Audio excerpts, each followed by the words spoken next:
ইতিমধ্যেই আমরা ফরগেট পাসওয়ার্ডের জন্য সার্ভিস তৈরি করেছি। এ পর্যায়ে আমরা রিসেট পাসওয়ার্ডের জন্য সার্ভিস তৈরি করব। যা কিছু রয়েছে আমি সব কিছু ট্রাই থেকে নিয়ে যাচ্ছি। লক্ষ্য রাখবেন এইখানে জাস্ট টোকেন এবং পাসওয়ার্ড রিকোয়েস্ট বডি থেকে নিব, অন্যান্য কাজ এখান থেকে সরিয়ে নিচ্ছি এবং সাকসেস রেসপন্সটাও অবশ্যই রেখে দেব। সো জাস্ট টোকেন এবং পাসওয়ার্ড সার্ভিসে পাঠাবো এবং সেইখান থেকে একটা রেসপন্স ডেফিনেটলি আসবে। চলুন সেই জন্য আমরা যে কাজটা করি, ইউজার সার্ভিসে চলে যাচ্ছি। অলরেডি ফরগেট পাসওয়ার্ড বা ইমেল যেটা রয়েছে সেটাকে কপি পেস্ট করে নিচের দিকে বসিয়ে দিচ্ছি এবং এইখানে চেঞ্জ করব, রিসেট পাসওয়ার্ড দিয়ে দিচ্ছি, রিসেট পাসওয়ার্ড। অ্যান্ড দেন আমি এখানে নেমিংটা একটু বেটার করে নিচ্ছি, রিসেট পাসওয়ার্ড দিয়ে দিচ্ছি, দ্যাটস অল। অ্যান্ড অবশ্যই এটাকে এক্সপোর্ট করতে হবে, তো চলুন সেই কাজটা করি। এখানে রিসেট পাসওয়ার্ড, ফাইন। এবার রিসেট পাসওয়ার্ডের মধ্যে চলে আসি এবং এইখানে আমরা যে কাজটা করব, ট্রাইয়ের মধ্যে যা কিছু ছিল সব কিছু সরিয়ে দিচ্ছি, পারফেক্ট, এবং ট্রাইয়ের মধ্যে পেস্ট করে দিচ্ছি, দ্যাটস অল। তো এখানে কী কী রয়েছে চলুন আমরা দেখে নিই। এখানে দেখতে পাচ্ছি আমাদের JWT এর প্রয়োজন আছে, তো আমরা JWT নিয়ে নিচ্ছি, JWT, এবং সেটা আমি প্যাকেজটাকে ইম্পোর্ট করে পাবো, সেই জন্য আমি এখানে চলে আসলাম। JWT রিকোয়ার করে নিচ্ছি JSON ওয়েব টোকেন, নিচের দিকে চলে যাচ্ছি। একটা টোকেনের আমাদের প্রয়োজন এইখানে, তো সেই টোকেনটা আমরা কীভাবে পাবো? টোকেন অবশ্যই আমরা প্যারামিটারের মাধ্যমে পাস করব, যেখান থেকে সার্ভিসটাকে কল দিব সেই জায়গা থেকে পাস করব। অ্যান্ড দেন আমাদের পাসওয়ার্ডের প্রয়োজন, তো এখান থেকে পাসওয়ার্ড নিচ্ছি, ফাইন। দেন এখানে দেখতে পাচ্ছি ডিকোডেড হলে আমরা ইমেলটা পাবো ডিকোডেড থেকে। তো এখানে যে প্রবলেমটা দেখতে পাচ্ছেন আসলে সেটা টাইপস্ক্রিপ্ট রিলেটেড, বাট চিন্তার কোনো কারণ নেই, এটা আমরা সর্ট আউট করে নেব। এই মুহূর্তে যেটা এখানে দেখতে পাচ্ছেন আমরা চাইলে এরকম ইউজ করতে পারি, SJWT পেলোড, এটা পেলোড হিসেবে ধরে নিতে চাই, বাট এটা শুধুমাত্র টাইপস্ক্রিপ্টের ক্ষেত্রেই আমরা করতে পারি, তো সেই জন্য আমি এখান থেকে সরিয়ে নিচ্ছি, কোনো দরকার নেই এই জিনিসটা অ্যাড করার। তো এখানে কি হচ্ছে, আমরা ভেরিফাই করছি যদি কোনো কিছু থাকে ডিকোডেডে, সেক্ষেত্রে যদি কোনো কিছু না থাকে এখান থেকে এরর থ্রো হবে, আদারওয়াইজ আমরা ফিল্টারিং করছি সেই ডিকোডেডের মধ্যে যে ইমেল আছে তার সাহায্যে।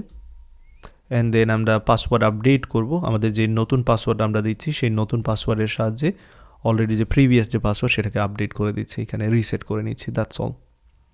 And if everything goes right, that's all. এখান থেকে আমরা চাইলে যে কাজটা করতে পারি, এখানে কোনো কিছু রিটার্ন করার দরকার নেই, বয়ডি রেখে দিতে পারি, ফাইন। কোনো জায়গায় যদি কোনো এরর আসে সেটা অবশ্যই আমরা হ্যান্ডেল করছি। তো এবার চলুন আমরা যে কাজটা করি, ইউজার কন্ট্রোলারে চলে আসি, এখান থেকে আমাদের সেই ফাংশনটাকে বা সার্ভিসটাকে কল দিতে হবে। চলুন সেই কাজটা করি। অবশ্যই আমরা await ইউজ করব, যেহেতু অ্যাসিনক্রোনাস একটা ফাংশনকে কল দিচ্ছি, রিসেট পাসওয়ার্ড, এবং সেখানে দুইটা জিনিস পাঠাবো, একটি হচ্ছে টোকেন এবং অন্যটি হচ্ছে পাসওয়ার্ড। Fair enough. তো চলুন সব কিছু ঠিকঠাক থাকলে অবশ্যই পাসওয়ার্ড রিসেট সাকসেসফুলি দেখানোর কথা। আমরা এবার টেস্ট করি। আমরা নতুন আরেকটি এখানে রিকোয়েস্ট তৈরি করতে যাচ্ছি, সো আমি এই রিকোয়েস্টটাকে ডুপ্লিকেট করে নিচ্ছি। এক্ষেত্রে নেমিংয়ে চেঞ্জ আসবে, রিসেট পাসওয়ার্ড, পাসওয়ার্ড। এটা যেহেতু আপডেটের জন্য সেক্ষেত্রে পুট মেথড এখানে ইউজ করব। এখানে চেঞ্জ করে দিচ্ছি এন্ড পয়েন্ট, রিসেট পাসওয়ার্ড, এবং এখানে দুইটা জিনিস আমরা পাস করব, যেমনটা বলেছি রিকোয়েস্ট বডিতে। আমরা এখানে টোকেন পাঠাবো এবং নতুন পাসওয়ার্ডটা পাঠাবো, তো এই জায়গায় আমি চেঞ্জ করে নিচ্ছি, পাসওয়ার্ড দিব এবং টোকেন দিব। সো পাসওয়ার্ড আমাদের ইচ্ছা মতো যে কোনো কিছু দিব, বাট টোকেনটা এখানে মেকশিওর করে নিচ্ছি, টোকেনটা পাস করতে হবে। তো ধরা যাক আমরা এখানে চলে আসলাম আনিসুল 2010 ফরগেট পাসওয়ার্ডের জন্য। আমি এখানে হিট করলাম এবং এখান থেকে টোকেন জেনারেট হয়েছে, দেখতে পাচ্ছেন টোকেনটা আমাদের প্রয়োজন। রিসেট পাসওয়ার্ডে চলে আসলাম, টোকেনটা পাস করে দিচ্ছি, নতুন একটা পাসওয়ার্ড দিচ্ছি 1 2 3 4 5 6, রিকোয়েস্ট করছি এবং password at least upper case lower case combination লাগবে, কোনো সমস্যা নেই।